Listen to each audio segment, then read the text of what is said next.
So hi everybody and welcome. Thanks for coming. For today's informational speech that I'm doing, my topic that I have chose is on swimmer's itch.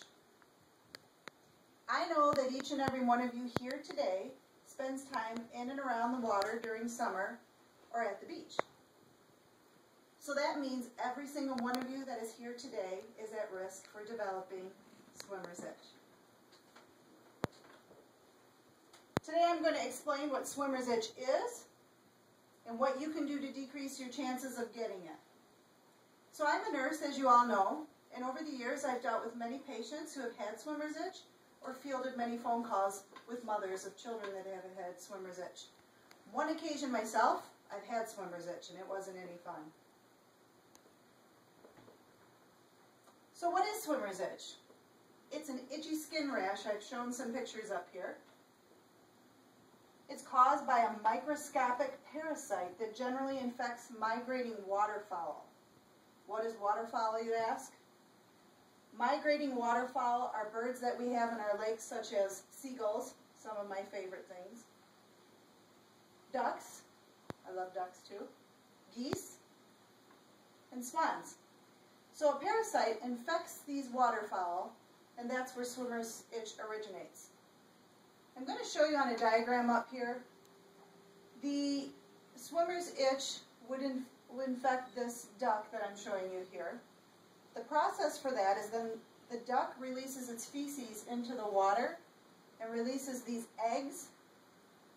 If the conditions are right, these eggs will hatch and they turn into a larvae called miracidium.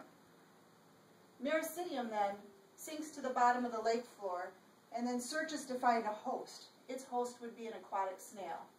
And we have a lot of snails in our lake here. Once they find the snail, they infect the snail, and then the miracidium further develops and changes and metamorphs and becomes suricare. The snail releases it. It's a parasite called suricare after it develops. And looks like this down here. Now, normally what happens is after the snail releases that suricare into the lake or the water, it goes in search of a host also and will start the process all over again. And its host would be a migrating waterfowl. In this case, it would be looking again for the seagull, duck, swan, or geese. But what happens is if there happens to be a swimmer or a person or child in the water, particularly in shallow waters, that suricare will burrow into the skin of a human.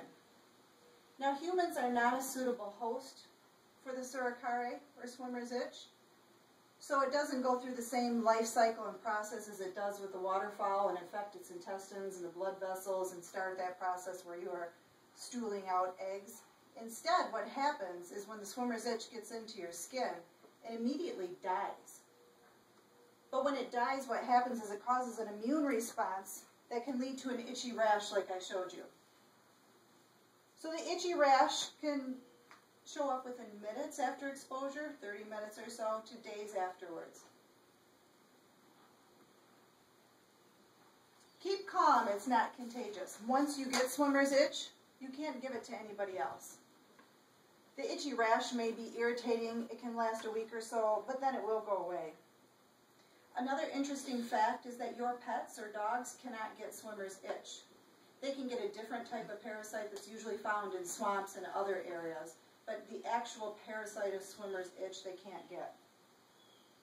So, how do you prevent this, and how do you decrease your chances of getting swimmer's itch?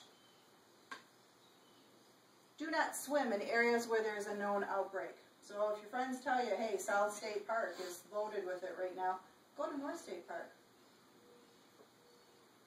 Do not swim or wade in water where snails are commonly found. Towel dry or shower immediately after leaving the water. That can't wait till you get home, so you have to find a little shower area there or a spigot to rinse off with. Briskly towel dry your legs off. And do not feed birds where people swim, and I've been guilty of this. If you feed the birds, they're going to do what? They're going to defecate back into the water, release the eggs are going to search for the snail, and the process starts all over again. So now you should have a better understanding of swimmer's itch and things you can do to decrease your risk of getting it. There's one other thing I want to show you here. You can try things like Swimmer's Itch Guard. It's up in the corner here. They sell it at a lot of campgrounds, a lot of beach stores if you go into. It is expensive, but it can be effective. The other thing you can try that's a lot less expensive is just pure old Vaseline or petroleum jelly, putting that on your legs before you go in the water. Another easy thing here is the suntan lotion. Waterproof is better. That will help you. Or you could try baby oil. So I hope I've shown you a little bit about what swimmer's itch is and things that you can do to help prevent or decrease your risk of getting it. If you do get swimmer's itch, try some over-the-counter medication. Any of the anti-itch cortisone creams usually work over the counter. You can try calamine. There's no medicine or anything that will take it completely away. All you can do is decrease the symptoms of it, and only time. It takes about a week or so. So my wishes to you is that you'll use this information, and you will use this when you're around water, waterfowl, and snails. So remember these things. Be safe at the beach and have a good summer. Thanks.